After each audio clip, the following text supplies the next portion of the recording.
Good morning sa lahat. Tara mabilis ang layout and design ng ating prayers for the GC. Using cellphone tayo, docs apps and slides apps ang ating ginagamit na pang design. Dito muna tayo sa ating docs apps. Okay, may sinisave lang ako sandali ha. Okay. Dito muna tayo sa ating docs apps. Today is naikot na naman. Today, 02 June 2025 from Family GC. Ang ating font is Arial, size 12, text color ay maroon, highlight color is very light purple, naka-normal text lang yan. And then naka-bold, naka-right align. So, yan. Kasi naka-ano siya eh. So, yun. Okay, naka-right align yan. Kung ano yung diba yung BIU, bold, italic, underline. So, ang ginawa ko, yung bold lang ang pinindot ko, prinis ko. So, yun lang, naka-bold. Hindi siya naka-italic, hindi siya naka-underline. Pero pag gusto nyo i-underline, ipindutin nyo yung letter U. So, exit na tayo sa format menu. X na natin yan. Magbasa na tayo. 02 June 2025 from Family GC. Yung mga gustong sumali sa GC namin guys, pakikontak yung aming founder, Harry B. De La Cruz, or yung mga admins co-founder Muti, admins Roger Pakatang, Aileen Samarin, Aiki Akma, Sarah Golinga, Nanay Elsa Samarikato, inyong lingkod Ralph Lion Pag-Vlogs. Pakisubscribe na rin sa kanila mga YouTube channel. Like and share na rin ng kanilang mga video, and kung di kalabisan, mag-comment sa comment section. Dito muna tayo. At yung gusto magpa-member guys, i-add nyo lang and then i-confirm na yan ng mga admins. Dito muna tayo kay Nanay Elsa sa Amerika. Basahin ko lang. Sis, pinotol ko lang yung ibang ano ha. Tapos inedit ko lang. Konti lang naman.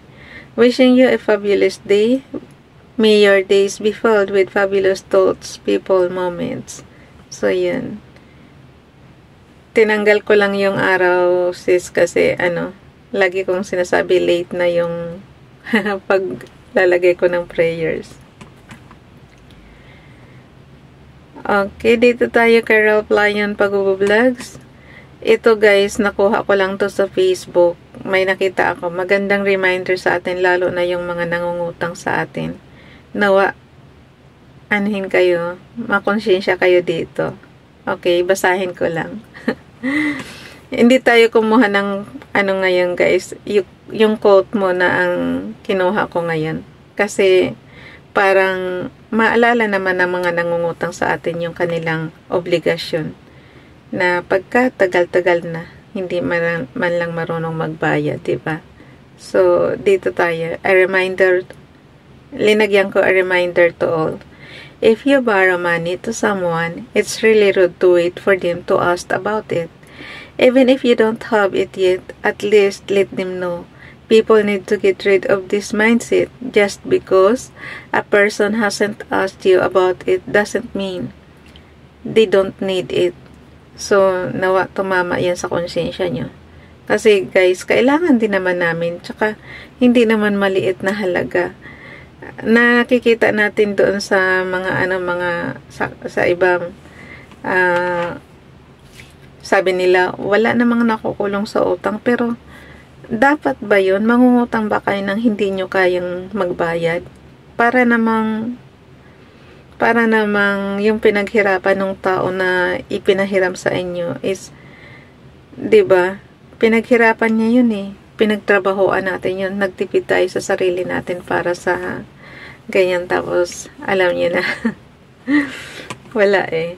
So yun, yung iba talaga matitigas ang mukha. Biro mo kung alam ko lang, di pinagpagawa ko na yan ng bahay, diba? Napakalaking halaga tapos hindi nyo mababayaran. Di sana ako ang may bahay ngayon. Tinipid ko nga para kapag dating ng araw may pangpagawa tayo ng bahay. Pero wala eh. Mga matitigas ang puso nila magbayad. Nawa, Father God, hipuin mo yung puso nila. Makonsensya sila. So, yun. Dito na tayo sa ating slides up. Basahin ko lang yung i-repost prayers natin. Guys, hindi masama ang hindi masama ang maningil, pero huwag naman nawa hintayin nilang maningil kasi parang tayo pa ang nahihiyang maningil eh. Parang ganun.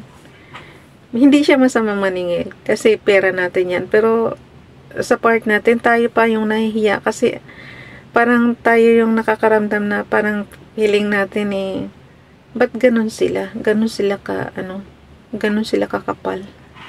But yung parang wala silang kusang magbayad. Yun talaga ang lagi kong tinatanong. Parang ako yung nahihiya pa na singilin sila buwan-buwan. Tapos, wala, niha, ibablock ka pa. Talaga naman. Pero, sabi nga, si Father ganda ang bahala sa inyo. Okay, dito naman kay Facebook, Donalyn, prayer for when you don't want to do. Dear Heavenly Lord, I face situations and decisions. It's complicated and dense. I feel confused and lost. Can you help me? Can you show me the light? First of all, O Lord, calm my heart. Let me know that my peace depends upon you alone. No matter how things turn out with you at the center of my life, I will stand. I will survive. May your spirit keep me balanced, Lord. Show me your will. Let my mind and heart be open to what deserves truth and life.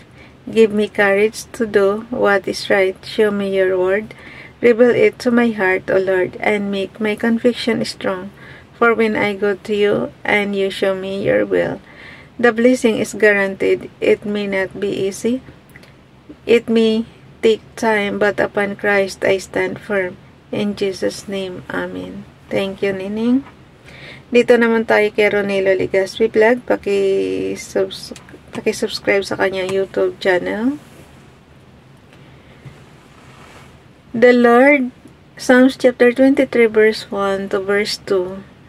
The Lord is my shepherd, I lack nothing. He makes me lie down in green pastures. He leads me beside quiet waters. So doon niya yung kinuha guys sa Psalms. Basahin nyo yung Psalms chapter 23 verse 1 to verse 2. Dito naman tayo kay Ralph Lion Pagbubu-Vlogs. Pareho lang to kay Princess Diane channel. Ay, hindi. Magkaiba sila. Yung kay Princess Diane channel, Ephesians chapter 1 verse 7. Akala ko magkapareho. Himala, iniba. Okay, basahin natin isa-isa. Kay Princess Diane channel, paki-subscribe. In whom we have redemption through His blood, the forgiveness of sins, according to the riches of His grace. Ephesians chapter 1 verse 7. So yan. Dito naman tayo kay Ralph Lion Pagbubu-Vlogs. Naka-text, pure text lang sa kanya. Jesus said unto him, If thou canst believe, all things are possible to him that believeth. Mark chapter 9 verse 23. Bible King James Bible. Sabi nga sa inyo guys, faith can move mountains. Walang imposible kay Father God basta't manampalataya ka lang. Lahat ng problema natin, lahat ng mga trials, may solusyon. Mayroon yan, hindi yan ibibigay ni Father God nang hindi natin kaya at masolusyonan. Ganon ka perfect yung faith natin sa Kanya. So, dalhin na natin yan sa ating storage apps. Yung sheets apps dyan, guys, pareho lang yan sa Microsoft Office Excel. Yung environment niyan, pareho lang. May rows, may columns. So, dito na tayo sa June. Magbabago na pala ako ng So, andyan na, mayroon na tayong dalawang nakasave na prayer sa buwan ng June. Ang gawin natin, ilang araw na lang, Father God.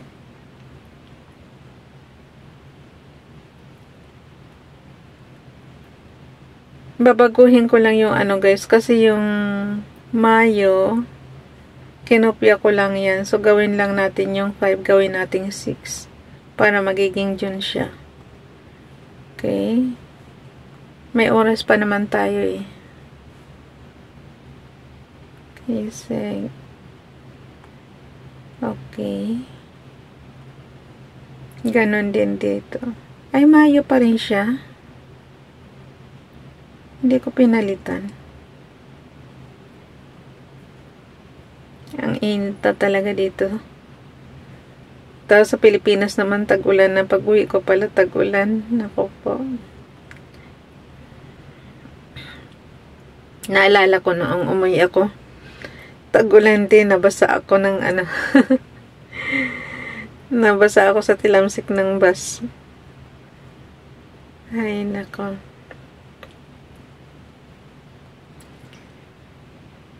Okay, gawin natin yung 6. Lahat na ba? Tingnan mo guys. Hirap talaga ako mag-ano. Konting salita ko lang. Pumipiyok na ako. Yan ang lagi kong hiningi kay Father God. Bigyan niya ako magandang boses. Hindi yung kundi pag-piyok. Talaga naman. Wala pa akong binabasa gaano niya na. Nagdadaldal lang ako ng konti rito. Pero tingnan mo naman. Hanggang 15 na lang muna baguhin natin. Kasi magpapasa pa tayo ng prayers.